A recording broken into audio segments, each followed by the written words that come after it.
22 সালের মধ্যে আমি বক্সিপুর ব্রিজ কমপ্লিট করব। যদি না পারি আপনাদেরকে বিধায়ক ছেড়ে দেবো, আমি চালাবো না বিধায়ক, কিন্তু আমি 22 সালের মধ্যে আমি বক্সিপুরের ব্রিজ তৈরি করবো। কিভাবে দরকার আমি পকেটের টাকা দিয়ে করে দেবো, আমি পরোয়া করবো না। বক্সিপুরের ব্রিজের প্রতিশ্রুতি দিয়ে ব্রিজ করতে পারেননি। আপনি বলেছিলেন বিধায়ক পদ ছেড়ে দেব, কিন্তু আপনি বিধায়ক পদ ছাড়েননি। আপনাকে বলতে চাই, আপনি যেটা পারবেন, আপনার ক্ষমতার মধ্যে আছে, সেটা আপনি করুন। সেটা কি করবেন?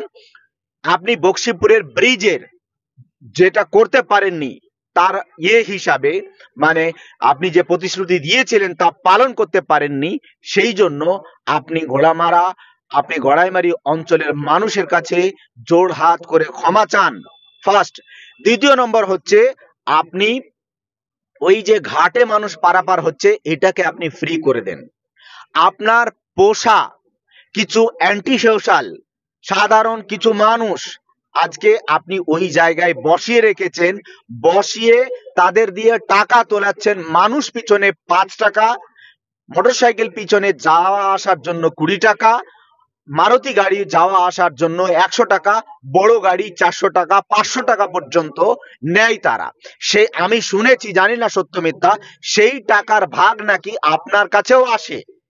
বিধায়ক সাহেব, আপনার কাছে অনুরোধ, আমাদের দমকলবাসী হিসাবে অনুরোধ, ওই অঞ্চলের মানুষ হিসাবে অনুরোধ, যে আপনি ঘাটটাকে, যাতায়াতটাকে ফ্রি করে দেন। এটা আপনার ক্ষমতার মধ্যে।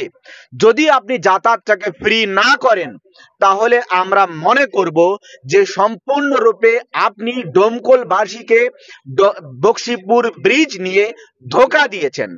বারবার বক্সিপুর নিয়ে যে প্রতিশ্রুতি দিয়েছে তা পালন করেননি। ব্যর্থ হয়েছেন আমি বলবো না, সেটা পালন করেননি। আপনার ক্ষমতার মধ্যে যেটুকু আছে সেটুকু হচ্ছে আপনি ঘাটটাকে ফ্রি করতে পারবেন, সেই ঘাটটাকে ফ্রি করে দেন, তাহলে ওখানকার মানুষ অনেকটাই শান্তি পাবে। এই ব্রিজ মুর্শিদাবাদ জেলার মুর্শিদাবাদ লোকসভার অন্তর্গত ডোমকল বিধানসভা এবং করিমপুর যে বিধানসভা, সেই দুই বিধানসভার সংযোগ স্থল বক্সিপুরে অবস্থিত বক্সিপুর ব্রিজ, যেটা 2005 সালে তৎকালীন বামফ্রন্টের মন্ত্রী আনিসুর রহমান শিলান্যাস করেছিল, কিন্তু তাদের গাফিলতির কারণে সেই কাজ তারা সমাপ্ত করতে পারেনি।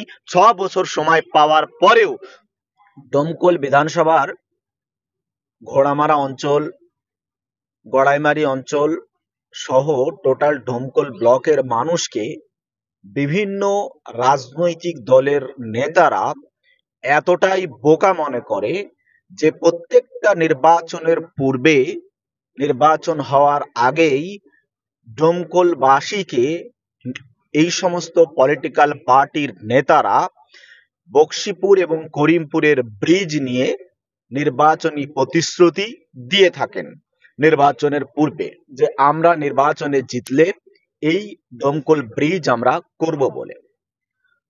ডোমকলের বর্তমানের বিধায়ক জাফিকুল ইসলাম গত 2021 সালের মাঝামাঝিতে উনি প্রকাশ্য মঞ্চে দাঁড়িয়ে প্রতিশ্রুতি দিয়েছিলেন যে 2021 চলছে, 2022 শেষ হওয়া পর্যন্ত আমি ডোমকলের ব্রিজের কাজ কমপ্লিট করব।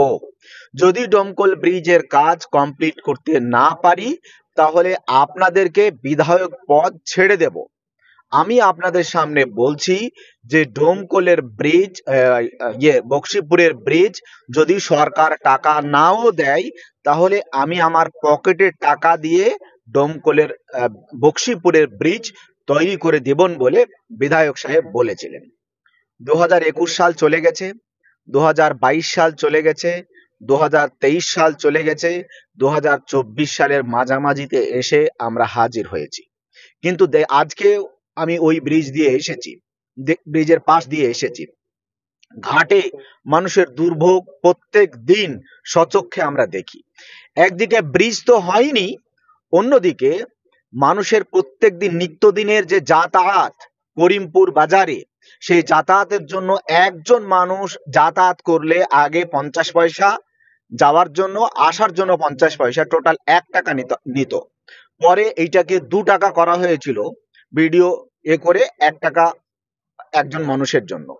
কিন্তু আজকে আমি যাতায়াত করেছি, এই যাতায়াতের জন্য একজন মানুষ, শুধু মানুষ, সিঙ্গেল ম্যান যাতায়াত করবে, তার জন্য যাওয়ার জন্য 5 টাকা, আসার জন্য 5 টাকা, টোটাল 10 টাকা সেখানকার মানুষ যাদেরকে ঘাট দেওয়া হয়েছে তারা নিচ্ছে। একটা মোটরসাইকেল গেলে 10 টাকা যাওয়া, 10 টাকা আসা, 20 টাকা।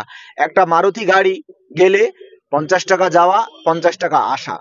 প্রত্যেক দিন লক্ষ লক্ষ টাকা সেখান থেকে, লক্ষাধিক টাকা সেখান থেকে প্রত্যেক দিন কালেকশন করেন, অথচ ডোমকলের ব্রিজের কাজটা হয় না। কে করছে এটা? সম্পূর্ণরূপে মানে তৃণমূল করছেন, ডোমকলের বিধায়ক সাহেব নিজে করছেন। আমি বিধায়ক সাহেবকে বলেছিলাম যে আপনি ডোমকলের ঘোড়ামারা অঞ্চল এবং গড়াইমারি অঞ্চলের মানুষের কাছে বলতে চাই, যদি এই ঘাট ওরা ফ্রি না করে, তাহলে আগামী নির্বাচনে আপনারা এই অঞ্চল, দুই অঞ্চলের মানুষ সহ ডোমকলের মানুষ এই সরকারকে, এই বিধায়ককে, এই অঞ্চলের যারা নেতৃত্বে আছে তাদেরকে উপড়ে ফেলুন। পরবর্তী পর্যায়ে আমরা প্রতিশ্রুতি দিচ্ছি আপনাদেরকে যে জীবনে আপনারা যদি আমাদেরকে ভোট দেন, আপনারা যদি আমাদেরকে ক্ষমতায় নিয়ে আসেন, তাহলে বক্সিপুর ব্রিজ আপনাদের জন্য সম্পূর্ণরূপে আমরা ওপেন করে দেবো, ফ্রি। কোনো মানুষের 1 টাকাও লাগবে না ওই বক্সিপুর ঘাট পারাপারের জন্য। ঘাট পারাপারের জন্য এক্সট্রা কোনো পয়সা লাগবে না, সম্পূর্ণ ফ্রি করব। ডোমকলের বিধায়কের কাছে আবারও অনুরোধ করছি, আপনি ডোমকলের বক্সিপুরের ঘাটের মানুষের যাতায়াতের যে নাজেহাল অবস্থা সেটাকে দূর করুন। সেটাকে দূর করার জন্য আপনার যে বাহিনী সেখানে রেখেছেন সেই বাহিনীকে সেখান থেকে তুলে নেন এবং বক্সিপুর ঘাটের মানুষের যাতায়াতের ব্যবস্থাটাকে ফ্রি করে দেন।